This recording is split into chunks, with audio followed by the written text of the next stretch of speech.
She boarded first class with quiet confidence, unaware that her very presence would ignite prejudice at 30,000 feet. At first, it was the stares, the whispers, the subtle digs that tried to shrink her down. But then came the moment no one could believe, a uniformed pilot striking her across the face, convinced she didn't belong. What he never imagined was the truth. She was the CEO of the very airline he worked for. How does a single slap expose the silence of an entire cabin? She had grown used to silence. Not the kind of silence that comforted, but the kind that reminded her she was different, out of place, and often underestimated. For as long as she could remember, silence had followed her into classrooms, boardrooms, and country club spaces where people who looked like her were not expected to exist, let alone thrive. Yet even within that silence, she found power. Her name was Danielle Harris, and the story of her life was written in determination, sacrifice, and resilience. Long before she became a CEO, long before her name appeared in business journals and trade magazines, she was just a young black girl. Growing up in Birmingham, Alabama, in the shadow of parents who worked too hard for too little, Danielle's father was a postal worker.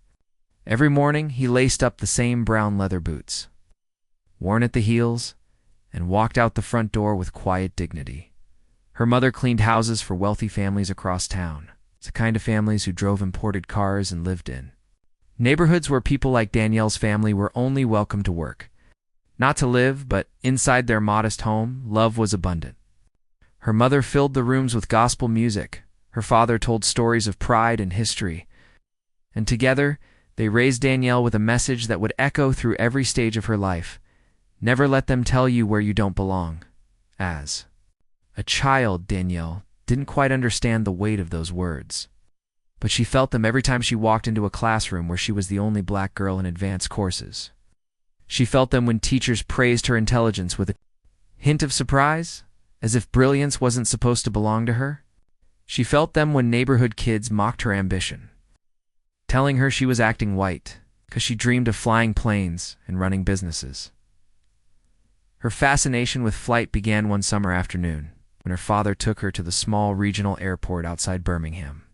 They sat on the hood of his car, eating sandwiches wrapped in wax paper, as planes took off into the sky. The roar of the engines, the sight of something so massive defying gravity, was magic to her. She pointed at a gleaming jet disappearing into the clouds and said, "One day I'll be up there." Her father smiled but didn't laugh. "Then one day you will," he said simply. And that was enough. In high school, Danielle excelled in math and science. While others were content with coasting, she spent nights bent over textbooks, dreaming of opportunities that seemed out of reach for someone of her background. Guidance counselors suggested she aim realistically, maybe a stable job as a secretary or a teacher. Danielle, polite as always, smiled and nodded, but inside fire burned. When she earned a scholarship to a top university, it felt like validation. But the campus environment quickly reminded her that acceptance didn't mean belonging. She was one of only a handful of black women in the engineering program. Professors doubted her abilities. Classmates excluded her from study groups, and whenever she walked into a lecture hall, eyes followed her as though silently asking, "What are you doing here?" Danielle answered that question through excellence. She worked harder, studied longer, and refused to give anyone the satisfaction of seeing her fail. By graduation, she had secured an internship with a major airline, her foot in the door of the industry she had dreamed of since childhood. The internship was grueling. She was often mistaken for an assistant or asked to fetch coffee while male interns were given technical assignments. Some colleagues whispered that she had only been hired to fill a diversity quota. But Danielle never confronted them directly. She let her work speak, and eventually it shouted loud enough that people could no longer ignore it. Over the years, Danielle rose through the ranks. She mastered operations, finance, logistics, every corner of the airline business. She became the woman who knew every detail, every challenge, and every solution before anyone else in the room. Yet still, she encountered ceilings, some glass, others concrete. She was told she was too aggressive when advocating for ideas, yet too quiet when she stepped back. Her white counterparts were visionary leaders, while she was lucky to be here. Even as she achieved milestone after milestone, racism clung to her journey like turbulence on a flight. At business dinners, she was mistaken for the help. At conferences, she was asked which executive she worked for. And every time, the silence followed the pause. The awkward shift when people realized she was the executive, the leader, the decision-maker. The turning point came during a hostile takeover attempt at the airline where she served as chief operating officer. While others panicked, Danielle stayed calm. She crafted a counter-strategy that not only saved the company but positioned her as the natural successor when the CEO retired. Some board members resisted, uncomfortable with the idea of a black woman at the helm. But Danielle's brilliance left them no choice. And so, history was made. Danielle Harris became one of the very few black women CEOs in the airline industry, a field notoriously dominated by white men. Her appointment made headlines. Some celebrated, calling it progress. Others sneered, dismissing her as a token figurehead. But Danielle knew who she was. She had earned her seat, and she intended to use it not just for herself, but to open doors for others who would come after her. As CEO, her life changed dramatically. She traveled the world in luxury. She negotiated billion-dollar deals. Commanded respect, at least on paper. Yet she never forgot where she came from.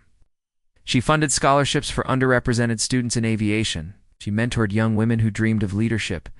And every year she went back to Birmingham to sit on the hood of her father's old car, staring at the planes and remembering the little girl who once pointed to the sky. Still, despite all the accolades, Danielle carried an unshakable truth. Success did not shield her from prejudice. In boardrooms, she noticed subtle doubts. At social events, she heard careless remarks. And in her daily life, she was still followed in luxury stores, still questioned when she walked into exclusive spaces, still reminded, sometimes gently, sometimes violently, that racism didn't care about her title. The signs appeared even in the smallest details. On flights she took as a passenger, she saw the way flight attendants hesitated when handing her champagne, as though double-checking her ticket. She noticed the curious stares from other first-class travelers, silently asking, "How did she get here?" She smiled politely, said nothing, but inside, she cataloged every moment. Danielle never let bitterness consume her. She chose resilience. But she also knew that life had a way of testing even the strongest spirit. That test was coming sooner than she realized. It began like any other business trip. She boarded her company's aircraft, dressed in a tailored Navy suit, carrying the quiet confidence of someone who had built an empire from the ground up. She wasn't just another passenger. This was her airline, her crew, her brand. Yet to the world around her, she was simply a black woman taking a seat in first class.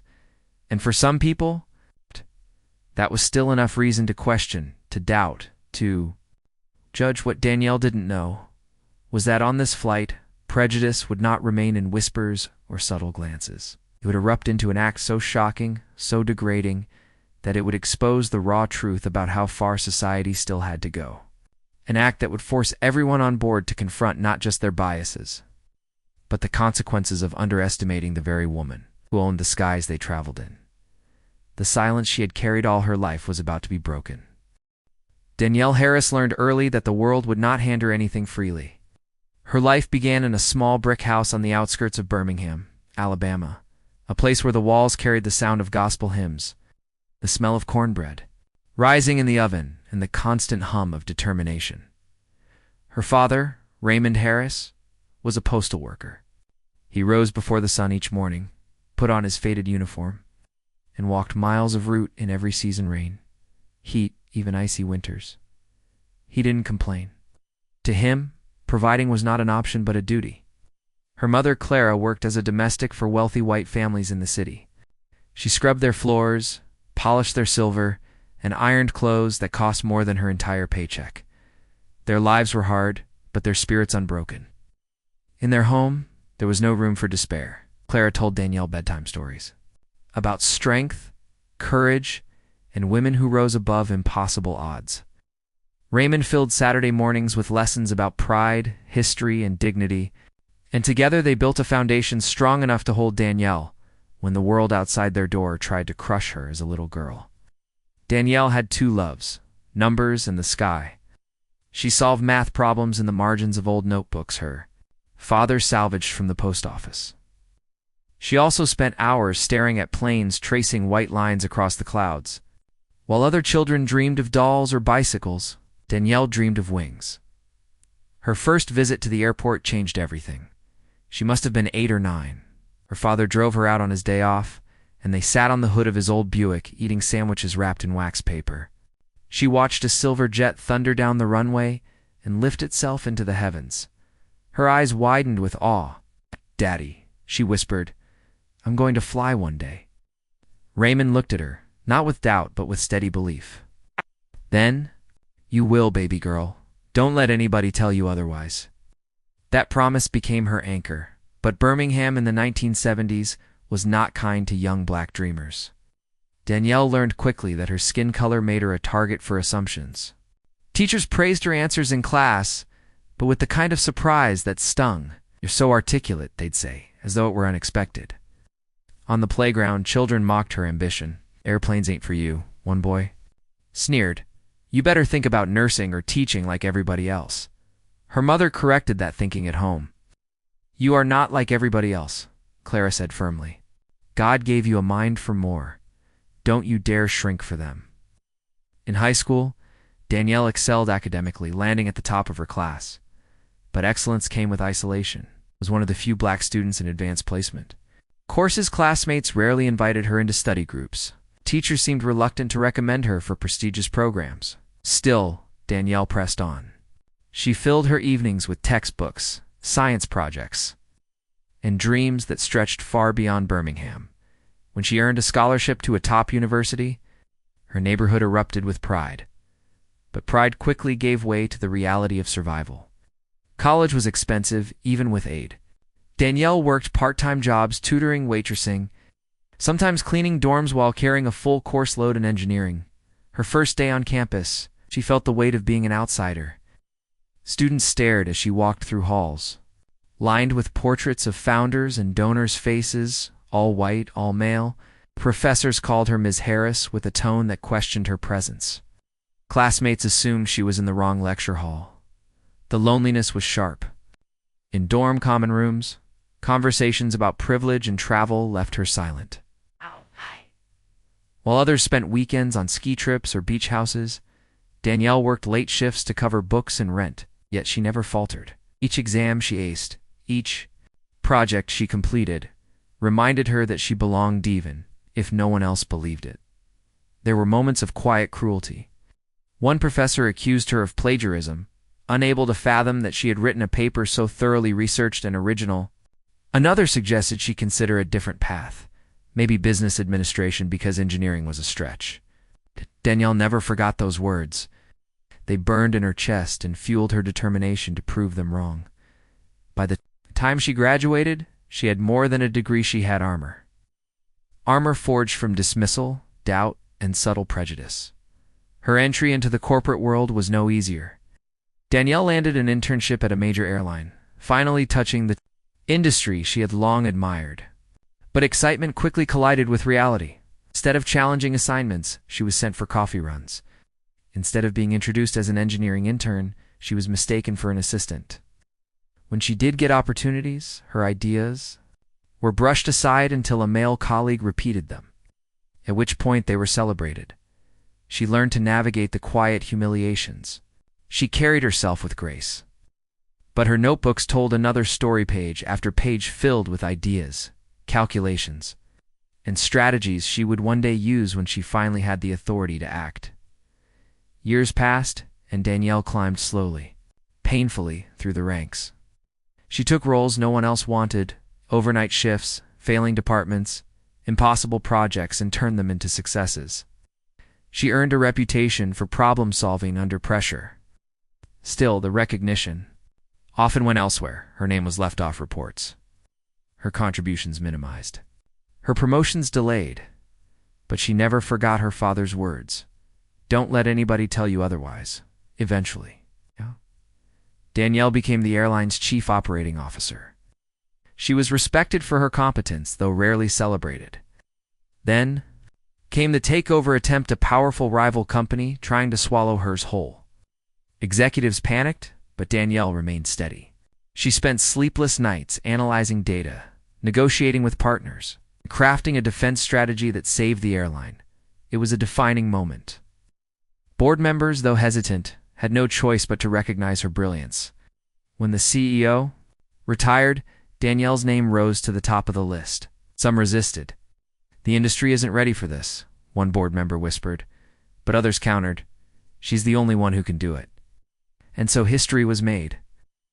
Danielle Harris became the first black woman CEO of a major American airline. The press hailed it as progress. Articles described her as a trailblazer, a symbol of change. Yet beneath the headlines, prejudice remained. Some investors doubted her leadership. Rivals dismissed her as a figurehead. Even employees sometimes looked surprised when she walked into a room. Still, Danielle thrived. She brought innovation, expanded routes, and increased profits. She created scholarships for underrepresented students in aviation. She mentored young women who dreamed of leadership. She visited schools telling little girls with brown skin and bright eyes that they too could fly, but success did not shield her from racism. At galas, she was mistaken for the help. At conferences, she was asked which executive she worked for. At airports, she noticed security eyes lingering on her longer than others. In first class, she felt the stares, the unspoken question, "What is she doing here?" Danielle carried it all with dignity, but she felt the weight. Sometimes, alone in her hotel room, she allowed herself to cry not from weakness, but from exhaustion. She wiped her tears, straightened her shoulders, and prepared to face the world again. Her personal life bore the cost. Relationships suffered. Friends drifted as her schedule consumed her. She never married, though she once came close. The man couldn't handle her ambition, resenting her long hours and rising status. "You don't need me," he told her. She never corrected him, though the truth was, she wanted partnership, not dependence. Loneliness became her shadow. But so did resilience. As the years passed, Danielle grew into her power. She sat at tables where decisions shaped industries. She signed contracts worth billions. She traveled the world on her own jets.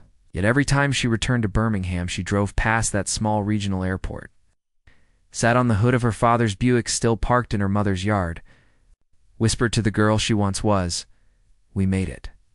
Still, she knew the world hadn't changed as much as the headlines claimed. Racism lingered quieter, but not gone. And one day, it would rise again to test her strength. That day began like any other.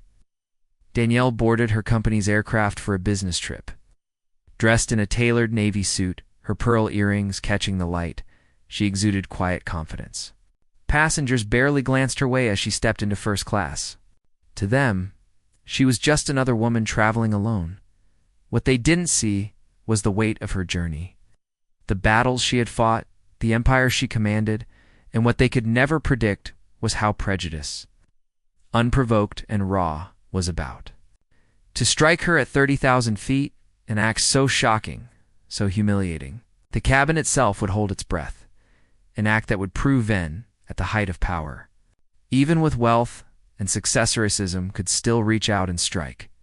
But what the offender couldn't know, was that the woman they disrespected wasn't just a passenger. She was the CEO, the owner of the skies they flew, and this time, silence would not follow. The flight was supposed to be routine. Danielle had boarded hundreds of times before, always slipping into first class with a quiet grace that came not from entitlement but from hard-earned success. While still, she knew that every time she crossed the threshold into that exclusive cabin, eyes followed. Some were curious, others skeptical, and a few outright hostile. That morning, she walked down the jet bridge, her heels clicking softly on the carpeted path. She could already feel it shift in air when she approached the door of the aircraft. The flight attendant stationed at the entrance greeted her with a polite but slightly strained smile. the kind that carried both professionalism and doubt. "Good morning," Danielle said warmly, handing over her boarding pass. The attendant glanced at the ticket, then at Danielle, hesitated just long enough to send a message, and finally stepped aside. "This way, ma'am."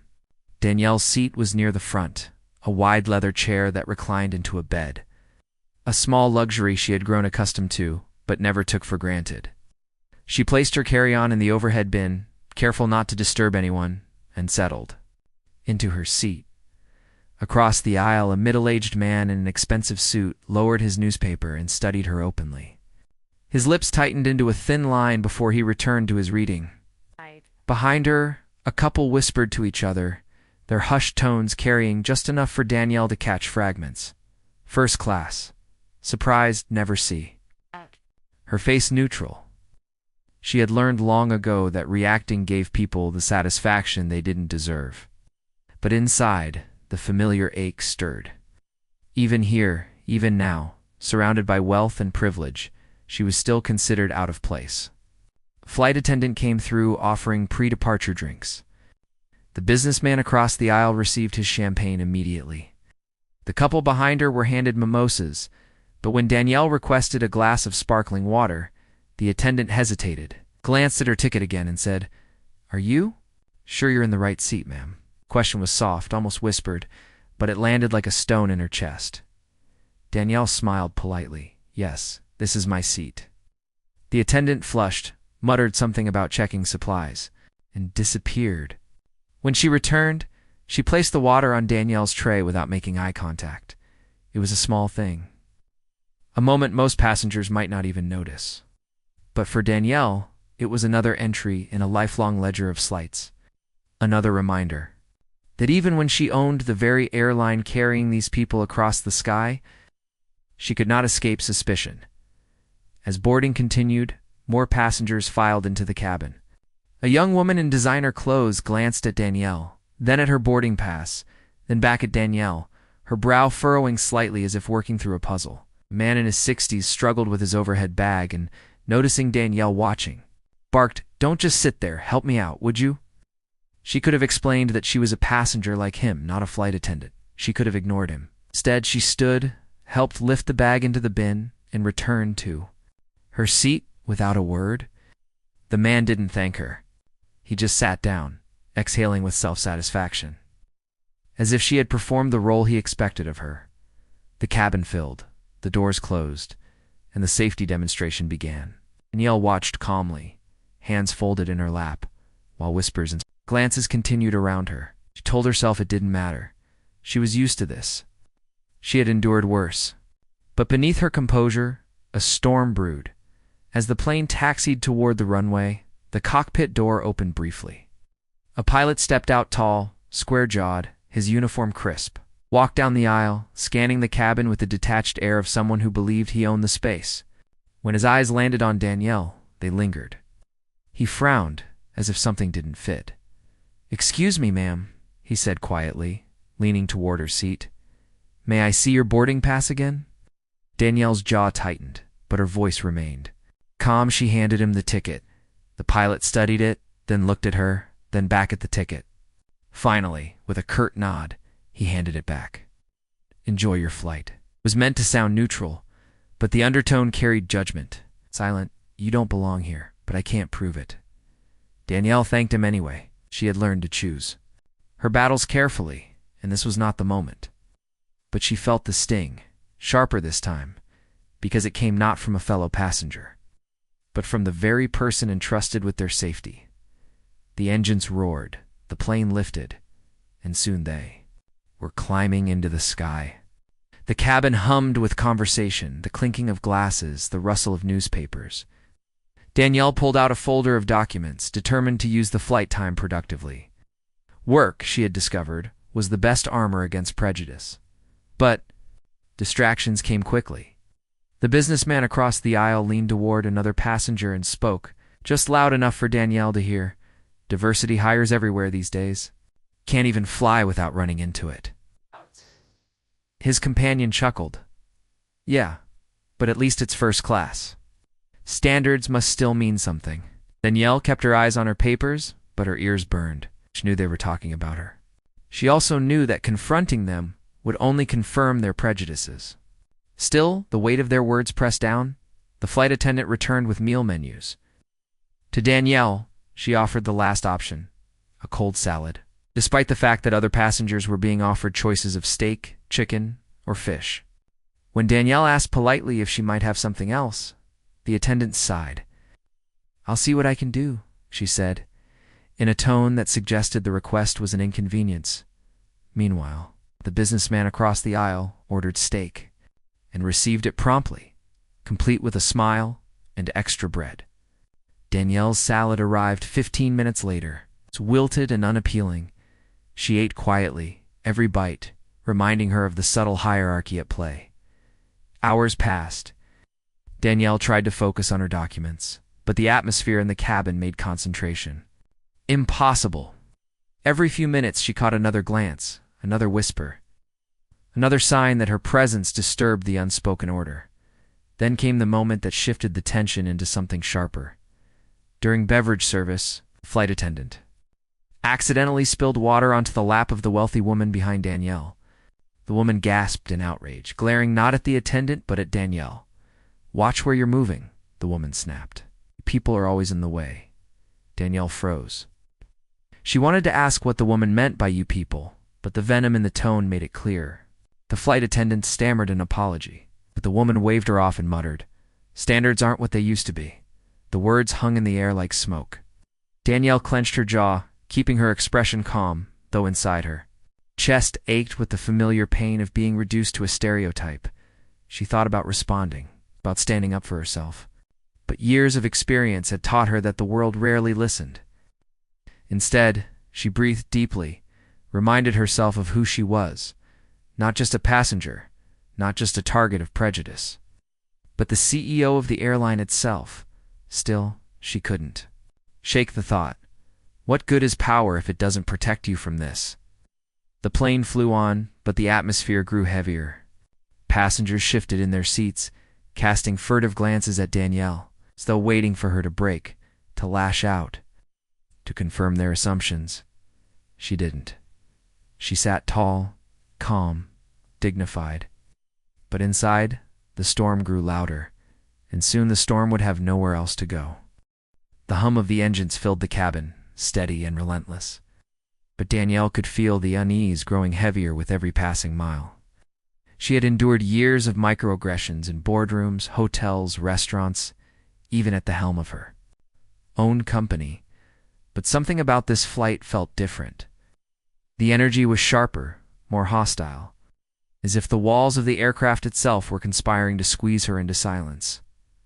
The businessman across the aisle ordered another drink, his voice carrying over the soft chatter.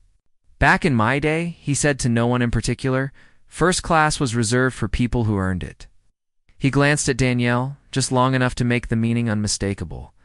His companion chuckled in agreement, and the conversation shifted to golf and investments, but the sting lingered. Danielle stared at the window, watching clouds drift like silent witnesses. She told herself she could rise above it. She had risen above far worse. But the longer she sat in that seat, the more it felt less like luxury and more like a cage. The flight attendant reappeared, her professional smile now taut with strain. She handed out hot towels, moving briskly down the aisle. When she reached Danielle, she paused. The hesitation was brief but enough to draw attention. She handed Danielle the towel last, avoiding her gaze, before hurrying to the galley. It was a small act, but the businessman smirked as if it confirmed something he already believed. Danielle folded the towel neatly, her hands steady, though her heart thudded with quiet fury. She thought of her parents, her father trudging his postal route in the Alabama heat, her mother bending over laundry that belonged to families who would never see her as equal. They had endured humiliation daily, their dignity tested at every turn.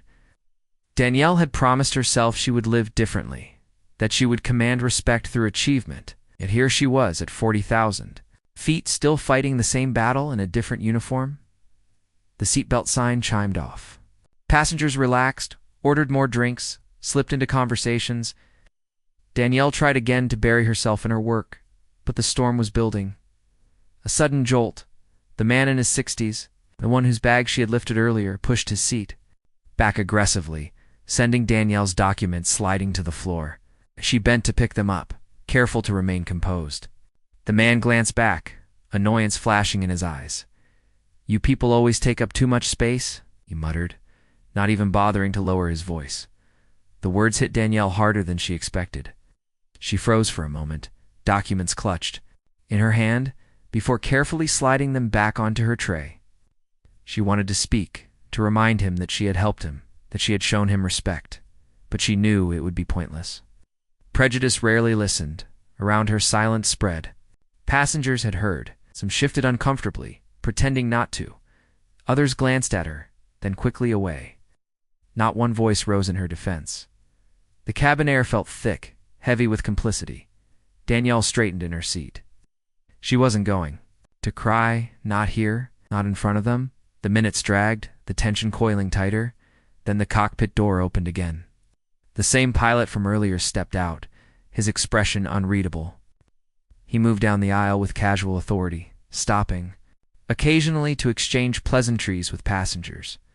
When he reached Danielle's row, his eyes locked onto hers.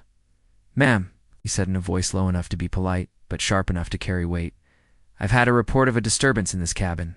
Everything all right here?" Danielle blinked, stunned. "There's been no disturbance," she replied evenly.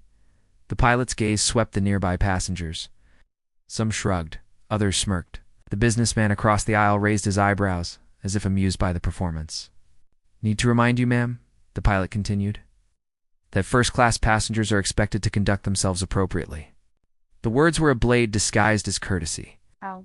Danielle's pulse quickened. What did it demand? Who had complained? What she had supposedly done? That the tone in his voice warned her. Protest would only confirm his suspicion. She nodded once. "Understood." The pilot studied her a moment longer, then gave a curt nod and moved on. Danielle sat frozen, her body taut with restraint. Disturbance? She had done nothing. The only disturbance was the steady drip of prejudice, eating at her dignity mile after mile.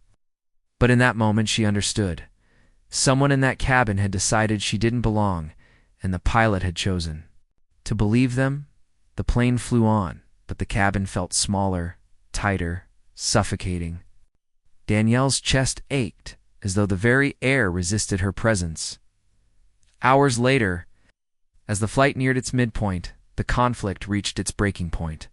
The businessman across the aisle summoned a flight attendant with an exaggerated sigh. "Look," he said loudly, gesturing toward Danielle's carry-on bag stored above. "I don't feel comfortable with that bag there. Can't you move it to the back?" The attendant frowned. "Sir, all bags are screened and cleared. There's no issue." "I don't care," the man snapped. "I don't want it near me." Passengers stirred, glancing toward Danielle. The attendant hesitated, caught between protocol and appeasing the man's outburst. Finally, she turned. "To Danielle, ma'am," she said gently, "would you mind if we relocated your bag?" Danielle's breath caught. The bag contained confidential company documents, things she preferred to keep close. But more than that, the request itself was humiliating. She had complied with every rule, yet now she was being singled out as a threat. Her voice was calm but firm. "I'd prefer to keep my bag where it is. Thank you." The businessman scoffed loudly. "Of course. Always special treatment." The attendant's discomfort deepened. "Sir, please lower your voice. The damage was done." Murmurs spread through the cabin, suspicion thickening like smoke. Danielle sat rigid, her mind racing. She had lived through 1,000 small humiliations, but rarely in such concentrated succession. Then the cockpit door opened again. The pilot emerged, his expression harder this time. He strode down the aisle, stopping directly beside Danielle's. "See, I've received another complaint," he said, his voice low but cutting, "about your behavior and your belongings." Danielle's chest tightened. She raised her eyes to meet his. "I have done nothing wrong." The pilot's jaw clenched. "I won't tolerate disruptions in first class. If necessary, we can resolve this when we land." His words carried a threat, one that twisted Danielle's stomach. Resolve this? Though she were a criminal, not a paying passenger, she sat frozen, her dignity balanced on a knife's edge. Around her, passengers watched eagerly, some smirking, others whispering. A few pretending not to notice at all. Danielle inhaled slowly, summoning the composure that had carried her through boardrooms and negotiations. But before she could respond, the businessman across the aisle added fuel to the fire. "She's been trouble since we boarded," he said loudly, arguing, making demands. "Some of us are just trying to enjoy the flight." It was a lie, bold and shameless, yet no one contradicted. Him. The pilot's eyes hardened. He leaned closer to Danielle, his voice dropping to a sharp whisper only she could hear. "You need to learn your place." The words sliced through her like glass. Years of prejudice had taught her to expect disdain, dismissal, suspicion.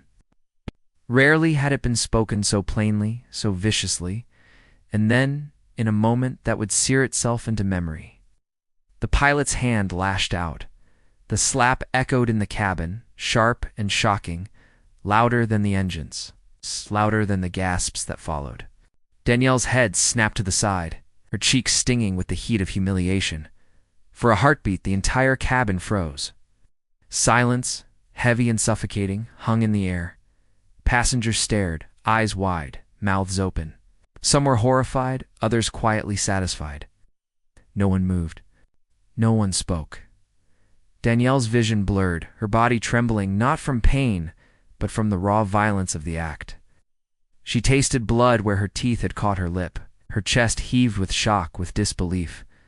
The pilot straightened, his face cold, as if he had merely corrected an unruly child.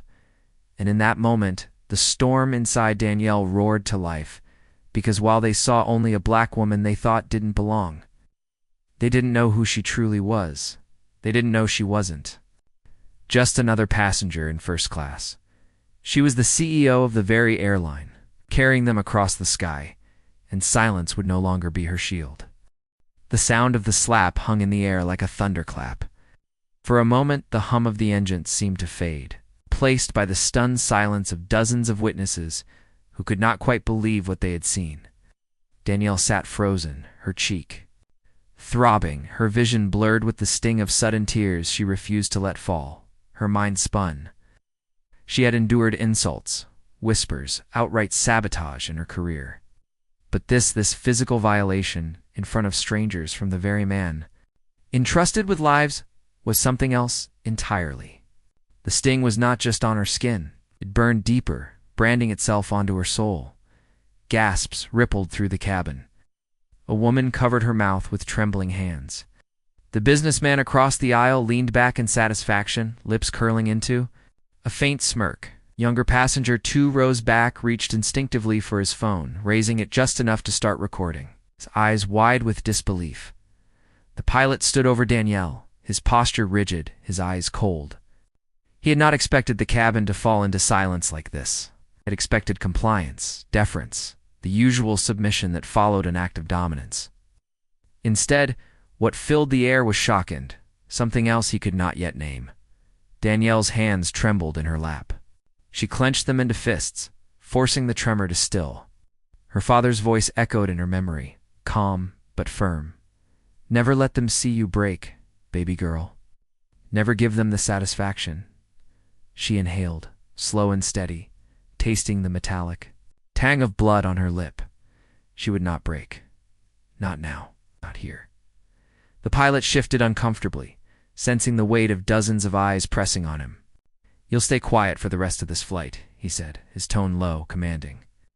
"Or there will be consequences when we land." He expected silence, compliance. But silence was no longer Danielle's refuge. Around the cabin, passengers reacted in muted, telling ways. Some nodded slightly, as if the pilot's words restored an order they believed in.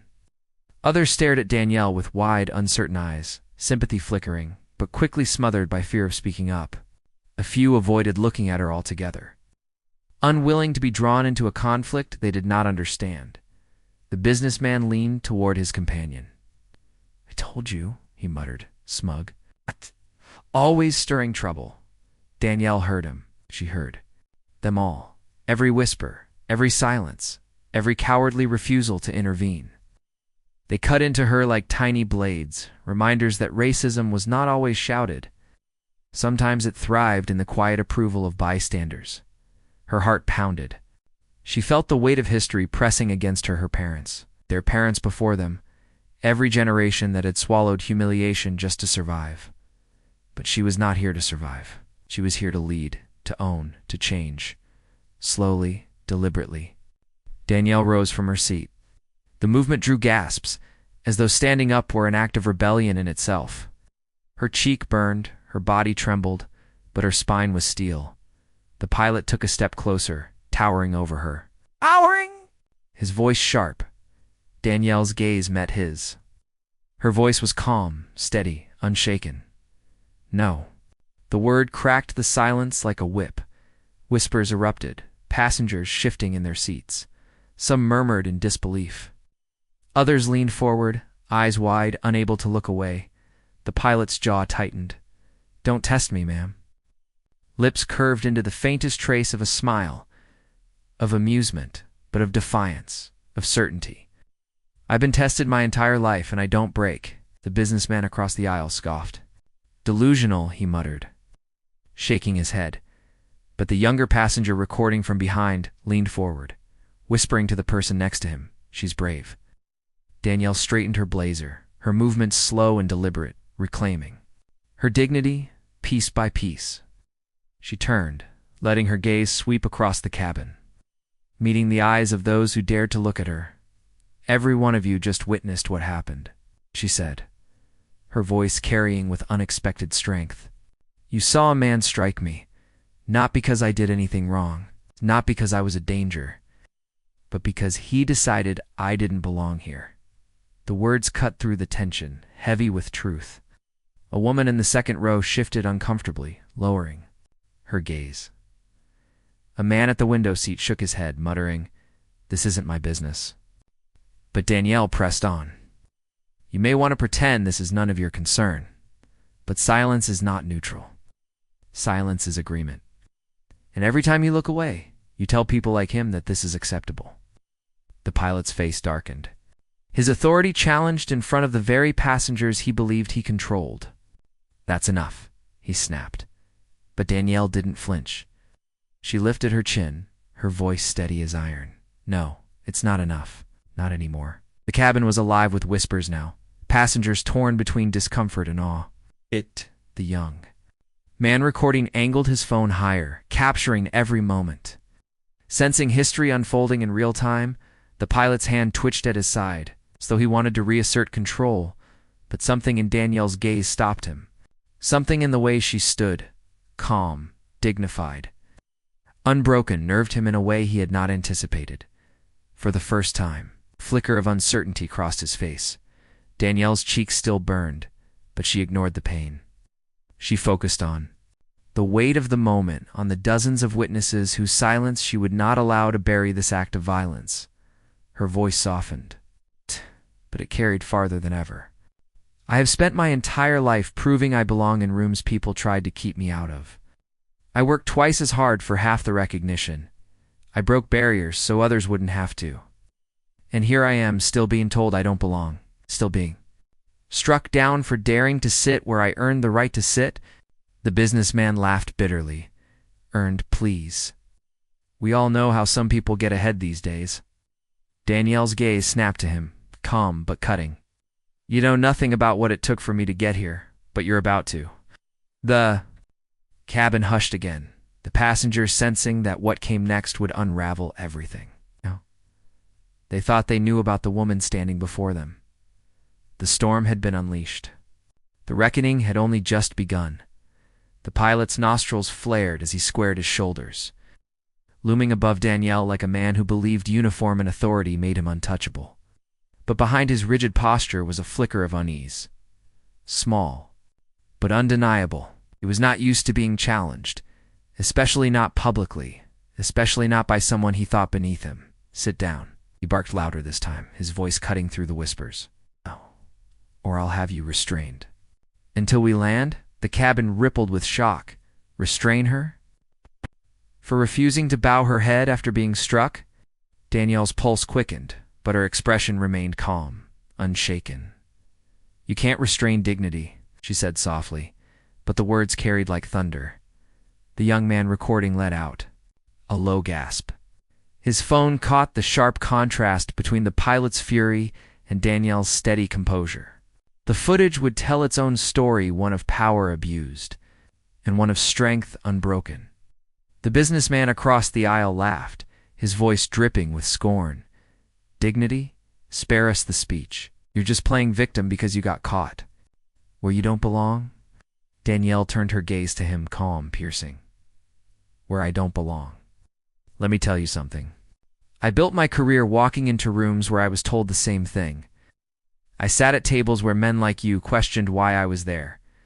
I heard the whispers, the doubts, the lies. I didn't just sit, I led. I didn't just enter the room, I owned it." Her words hung in the air, sharp and unrelenting. Passengers shifted, some uncomfortable, others leaning forward, caught in the force of her presence. The businessman rolled his eyes, muttering delusional. Danielle inhaled deeply, her voice steady. "Delusional would be thinking I've endured all of this just to sit quietly while a man in uniform assaults me. Delusional would be believing that striking me silences me. No. What you did was wake me." The pilot's face hardened. Enough. But Danielle was not done. She reached into her bag, pulling out a sleek leather folder, the one she always traveled with, containing documents she never thought she'd need on a plane, but always carried out of habit. She opened it slowly, deliberately, and withdrew a card embossed with her name. She held it up, letting the light catch the gold lettering. "Danielle Carter," she said, her voice clear, unwavering. "Chief Executive Officer of this airline." Cabin erupted. Gasps, murmurs, disbelief crackled like electricity through the rows. The young man's phone caught it all, the stunned faces, the wide eyes, the shifting body language of people realizing they had misjudged the woman they had silently condemned. The businessman scoffed. "You expect us to believe that?" Danielle's eyes locked on him. "You don't have to believe me. The truth doesn't need your permission." The pilot snatched the card from her hand, glaring down at it. His jaw worked as he read the words, as though his very sense of reality fought against the evidence in front of him. He looked back at Danielle, then at the passengers who now whispered in disbelief. "This doesn't prove anything," he muttered, his voice cracking just slightly. Danielle tilted her head, calm, unbothered. "Call ground control. Confirm it. Every executive has clearance codes on file. Or better yet, wait until we land and see what happens when the board hears about this." The threat wasn't loud, wasn't even delivered like a threat. It was fact, and it landed harder than any slap ever could. The flight attendants who had lingered at the edges of the confrontation now shifted nervously. They exchanged glances, torn between loyalty to their captain and the sudden realization that the woman standing before them held more power than any of them had imagined. The businessman sputtered, his earlier smugness faltering. "Even if you are who you say, it doesn't change anything. You've been disruptive this entire flight." Danielle's gaze cut to him like a blade. "Disruptive? What I disrupted was your comfort with seeing a black woman in first class. What I disrupted was the quiet agreement that let him," she gestured to the pilot, "strike me without question. If that's your definition of disruptive, then I'll gladly wear it." The young man recording whispered, "She's incredible." Unable to contain his awe, Danielle turned back to the cabin, her eyes sweeping over every face. Some passengers looked away, ashamed. Others met her gaze, their expressions a mix of guilt and recognition. A few nodded slightly, silently acknowledging her truth. "You all saw it," she said, her voice resonant, unshakable. "You saw me get slapped for existing in a seat I paid for. You saw me questioned, humiliated, doubted. Outed. Do you know what that silence feels like? It feels like approval. It feels like centuries of doors slammed, of voices ignored, of humanity denied. That silence is louder than any insult." Her words pierced the cabin, settling heavy in the air. Passengers shifted, their discomfort raw, undeniable. The pilot's face reddened, his composure cracking. "This is outrageous," he barked, You're twisting outrageous, Danielle, cut in sharply, as a pilot striking a passenger. In front of witnesses.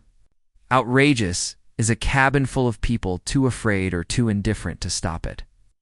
Outrageous is thinking you can hide behind your uniform while I hide behind my silence. But my silence is over. Her voice rose, powerful, commanding. I am not just a passenger. I am not just a black woman you thought you could reduce to nothing with a slap. I am Danielle Carter, CEO of this airline, and I will not let this moment be buried under your arrogance. The words hit like a lightning strike. The cabin was alive with whispers, with shifting loyalties. The businessman shrank slightly, his earlier bravado faltering. The flight attendants looked to one another, uncertain. Their fear mingled now with shame, and the pilot went so sure. So Smug stood rigid, his authority unraveling before everyone's eyes. But Danielle wasn't finished. She turned her gaze. Once more across the cabin, her voice steady, deliberate. I don't want your pity. I don't want your excuses. I want you to ask yourselves why it took me standing here, declaring my title for you to see me as human. And when we land, I want you to remember what you did or didn't do when dignity was struck in front of you. Silence followed. Heavy, uncomfortable, undeniable. The young man's phone caught every second, his hand trembling with the weight of what he knew would shake the world. Once it left this plane, the reckoning had begun.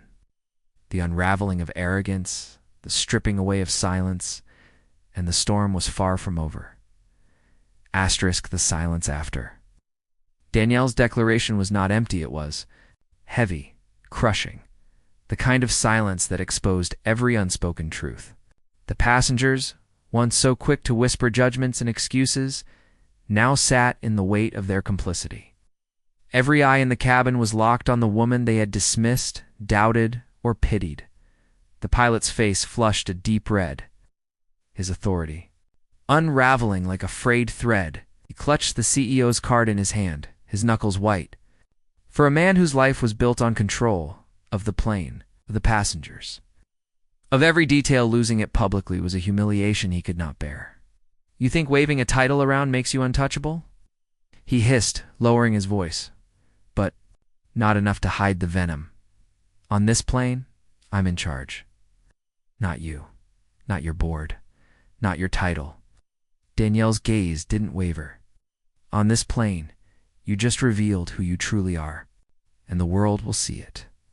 The young man recording trembled with adrenaline. He zoomed in, capturing the flush of rage on the pilot's face.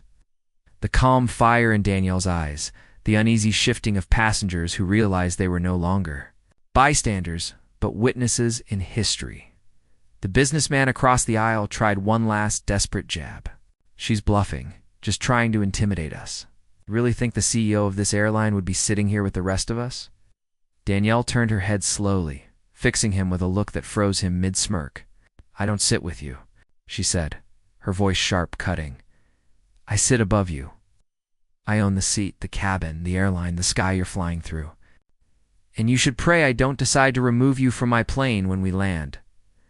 A collective gasp rippled.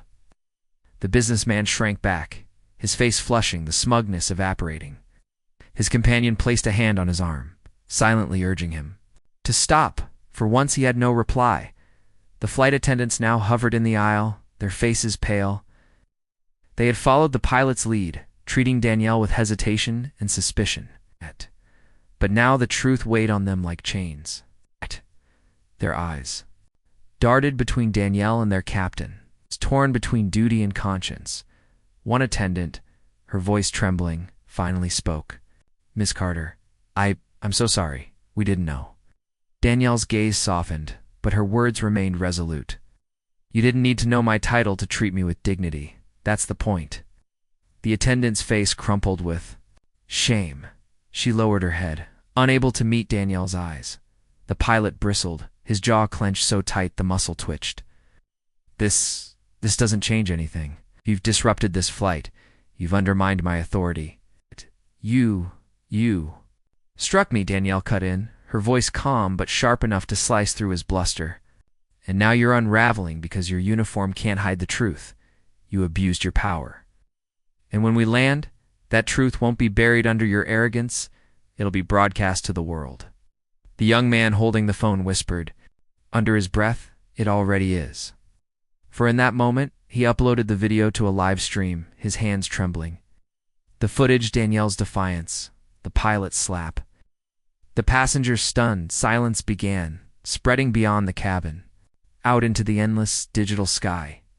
The world was already watching. The pilot's eyes flicked to the passengers, sensing his grip slipping. "Ah!"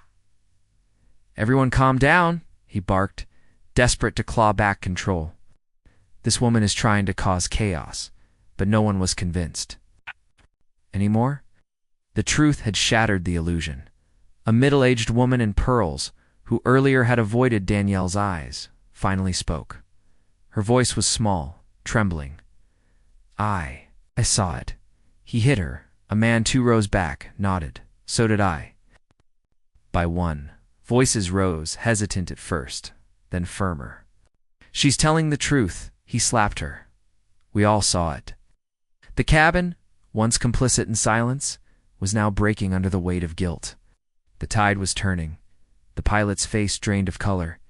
Authority, once absolute, now slipped through his fingers like sand. He looked at Danielle with a mix of hatred and fear. Danielle took a step forward, her presence filling the cabin. Her cheek still stung, her body still trembled. But her voice carried with the strength of generations. "You thought you could silence me with a slap. You thought you could humiliate me into obedience.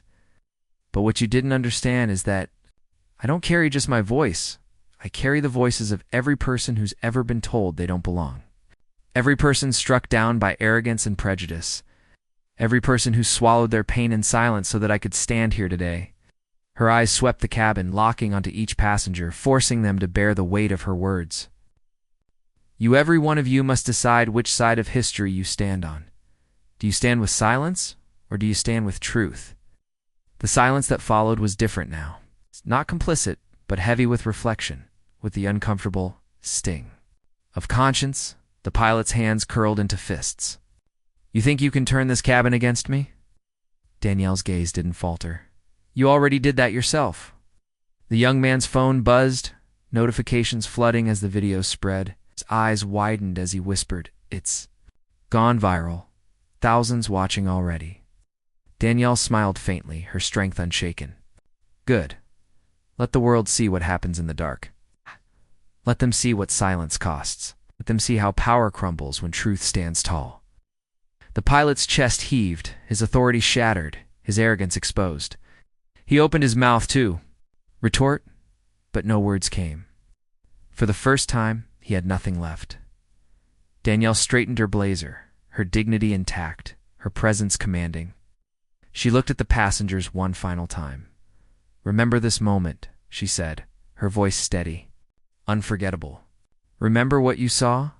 Remember what you did or didn't do?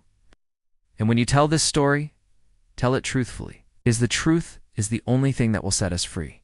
The cabin sat in stunned silence, every heart pounding with the gravity of what they had just witnessed. The engines roared on, carrying them closer to land, closer to the inevitable reckoning waiting on the ground. But for now, in this suspended space between earth and sky, one thing was clear. The slap had not silenced Danielle Carter. It had awakened her, and it had awakened everyone else too. The engines roared louder as the plane descended, the cabin trembling under the weight of both turbulence and tension. For hours, silence had dominated the air, broken only by hushed whispers, heavy breaths, and the occasional nervous cough. No one looked at Danielle directly, though everyone felt her presence. Unyielding and unbroken in the front row of first class, the pilot remained locked in the cockpit for the remainder of the flight. Did not return, did not glance at her again, but his absence spoke volumes. His authority had collapsed the moment his hand struck her face, and every minute since had widened the chasm between him and the truth that awaited him below. The flight attendants moved stiffly through the aisles, their smiles brittle, their voices hollow. They offered drinks and meals without enthusiasm, without conviction, avoiding Danielle's eyes as though her gaze carried judgment they could not bear. In their hearts, they knew she had been right. They had failed. Their silence had been complicity. Now the shame clung to them heavier than the recycled air in the cabin. As the wheels touched the tarmac, a collective breath was released. The landing gear screeched, the engine slowed, and the plane rolled toward the terminal. But the relief that usually accompanied safe arrival never came. Instead, the cabin sat in uneasy stillness.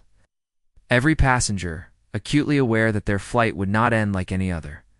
Through the small oval windows, flashing lights painted the night. Police cars, security vehicles, and vans lined the runway. Near the terminal gate, silhouettes of officers moved with tense precision, their presence impossible to ignore. Passengers craned their necks, their murmurs rising like static. Who were they here for? What would happen next? The intercom crackled. The voice that emerged was strained, hollow, stripped of its usual confidence. "Ladies and gentlemen, this is your captain speaking. We've arrived safely at our destination. Remain seated as we taxi to the gate." The silence that followed was deafening. His words carried no authority, no only emptiness. When the plane stopped and the seatbelt sin dinged, no one moved. Not a single passenger reached for the overhead bins.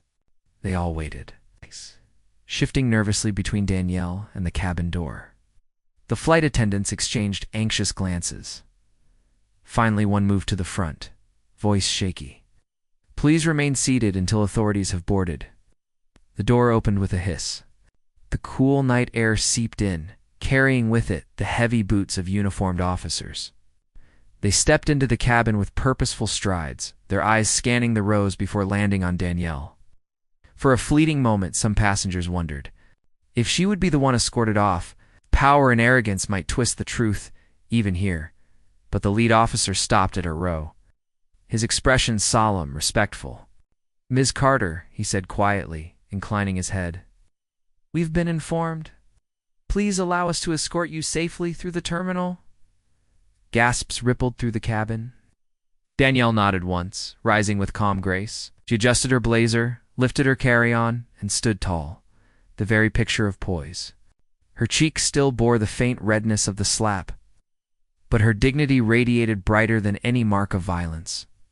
As she stepped into the aisle, the passengers parted instinctively, their silence heavier than any words they could muster. Some looked down, ashamed. Others dared to meet her gaze, eyes wide with remorse or awe. A few opened their mouths as though to speak, then closed them again, unable to find words that could bridge the gulf between their silence and her courage. The young man with the phone lowered his device, his face pale but determined. He whispered as she passed, "The world's already watching." Danielle gave him the faintest nod, silent acknowledgement that his recording, the truth captured unfiltered, was now bigger than either of them. Behind her, cockpit door creaked open. The pilot emerged, his once proud posture slumped, his face ashen. He tried to step forward, but two officers immediately blocked his path. His eyes darted around the cabin, desperate for support, for validation, for someone to rise and defend him. But no one moved. The silence that once served him now condemned him. "Captain Reynolds," one officer said firmly, "you'll need to come with us." His jaw clenched. "This is absurd. I'm the captain. I was maintaining order." The officer cut him off. "We've seen the footage." The word struck harder than any slap as his eyes flicked to the passengers, to Danielle's steady figure at the front, and for the first time, it looked small, reduced, cornered, stripped of the authority he had wielded like a weapon. As Danielle walked down the jet bridge, the terminal ahead buzzed with chaos. News crews had gathered, alerted by the viral storm that erupted online while the plane was still in the sky. Reporters jostled for position, microphones thrust forward, cameras flashing. The video had already ignited outrage, sparking debates. Across social media, television, and every platform in between, passengers whispered behind her, their voices thick with dread. "She really is the CEO. It's already everywhere online. This is going to destroy him," Danielle inhaled. Deeply, as the fluorescent lights of the terminal washed over her, this was not the end of the journey. This was the beginning of a reckoning, one that extended beyond her, beyond the slap, beyond the plane. The officers formed a protective circle around her as they guided her through the crowd of reporters. Questions flew like arrows. Ms. Carter, what happened on that plane? Do you plan to press charges? Is this racially motivated? Do you believe the airline industry has a racism problem? Danielle did not stop, did not answer, not yet. Her silence now was not submission, but strategy. Words spoken in haste would be twisted, dissected. She would speak on her own terms, with the clarity and weight the moment demanded. As she passed through the terminal, the cameras turned toward the other figure escorted in handcuffs. Captain Reynolds, once untouchable in his uniform, now walked with his head low, the weight of disgrace crushing him. The flashbulbs illuminated every crease of shame on his face. He muttered under his breath, but no one cared. His authority had ended the moment truth was revealed. Danielle emerged into the cool night outside the terminal, flashing lights of news vans reflecting in her eyes. The world was waiting. She was ready. Asterisk. The following days unfolded like a storm, relentless and impossible to ignore. News stations replayed the viral video on a loop. The slap, the gasps, Danielle's calm defiance, the revelation of her title. Millions watched, their outrage spreading like wildfire. Hashtags trended worldwide, petitions circulated, and statements from civil rights groups demanded immediate accountability. The airline's board convened an emergency session. They released a public statement suspending Captain Reynolds indefinitely, citing gross misconduct and abuse of authority. But behind closed doors, executives debated how to repair the damage not just to their brand, but to the trust of passengers who now questioned the culture of the skies. Danielle, however, did not rush into the noise. She remained silent for 2 days, watching the storm swell. Understanding that the world didn't need another quick soundbite, it needed something deeper. She knew her moment had to mean more than outrage. It had to become change. On the third day she appeared before the cameras. Not in the glitzy attire of a corporate leader, but in a simple navy dress, standing at a wooden podium in the airline's headquarters. Her cheek had healed, but the image of the slap remained etched in the public's mind. Reporters packed the room, microphones bristling like spears. Lights glaring, Danielle rested her hands on the podium, steady and calm. Her eyes scanned the crowd, not with hostility but with quiet strength. And then she began. 3 days ago, I boarded one of my own flights. I sat in first class with a ticket I purchased, like any passenger. But to some people, I wasn't just another traveler. To them, I was a woman who didn't belong, a black woman who must have been in the wrong seat. When I didn't shrink, when I didn't apologize for existing where I was struck by the very person entrusted to protect every soul on that plane. A murmur rippled through the crowd, but Danielle pressed on, her voice unwavering. I could stand here and tell you about the humiliation, the sting of his hand against my face, the silence of those who watched. But this is not just about me. This is about a culture that too often confuses arrogance with authority, a culture that teaches some to see difference as threat and silence as safety. She paused, letting the weight of her words sink in. The cameras zoomed closer, capturing the steady fire in her eyes. When the video spread, millions asked how this could happen. But for countless people in this country, it was not a shakit, it was a mirror. Because for them, dignity is not a given. It is something they must fight for, demand, defend, every single day. This is not one incident. This is a pattern, and it must end. Reporters scribbled furiously, lenses clicking. Danielle's voice grew stronger, carrying the cadence of both leader and survivor. As CEO, I have already begun implementing mandatory anti-bias and anti-racism training across our airline. Not as a box to check, but as a culture we must embody. No uniform, no rank, no title will excuse discrimination under my leadership. And to every passenger, regardless of race, gender, or background, you belong on our planes. You deserve safety. You deserve dignity. The room erupted in flashes of cameras, but Danielle wasn't finished. To those who ask if I will press charges, yes, because accountability is not optional. But accountability alone is not justice. Justice is what we build when we refuse to be silent, when we confront our own biases, when we choose courage over comfort. Her gaze swept across the crowd, piercing through the glass lenses and into the millions watching at home. I ask you all, what would you have done if you were on that plane? Would you have sat in silence, convincing yourself it wasn't your business? Or would you have stood up for what was right? Because silence is not neutral. Silence sides with the oppressor. The silence on that flight hurt almost as much as the slap itself. The room fell still. Her words cut through the noise of politics, the chatter of pundits, the excuses of those who dismissed the incident. It was not just a corporate statement.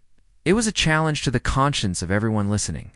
Danielle straightened, her voice steady but tinged with quiet passion. I will heal. A cheek will forget the sting. But what I will never forget is the truth revealed in that cabin, that dignity is fragile when people choose silence, and unstoppable when even one voice refuses to bow. I stood. Now I ask, will you? The final words echoed, hanging in the room like a verdict. Reporters clamored for follow-up questions, but Danielle stepped back from the podium, signaling she had said all she needed to say. The applause that followed was not the polite clapping of a press event. It was raw. It's unfiltered, rising from staff members, advocates, and even hardened journalists who felt the gravity of her truth. In the days that followed, airlines across the nation scrambled to review their policies. Politicians debated systemic bias in aviation. Social media campaigns demanded accountability across industries. And for passengers, every glance at a boarding pass now carried the echo of Danielle Carter's words. But the deepest impact was quieter. It was in the way a young woman spoke up when she saw a passenger mistreated at a gate. In the way a businessman confronted his own bias before assuming who belonged in first class. In the way silence, once the shield of prejudice, began to crack. Under the weight of reflection, Danielle did not set out to become a symbol. She set out to fly from one city to another. But when arrogance struck her, she transformed pain into power. She stood when silence was easier, and in doing so, she forced the world to confront itself. The slap had begun as an act of prejudice, but in the end it became a spark that lit change. And as the world watched her rise from humiliation to defiance, from victim to voice, they were left with one undeniable question. When dignity is struck in front of you, will you remain silent, or will you stand?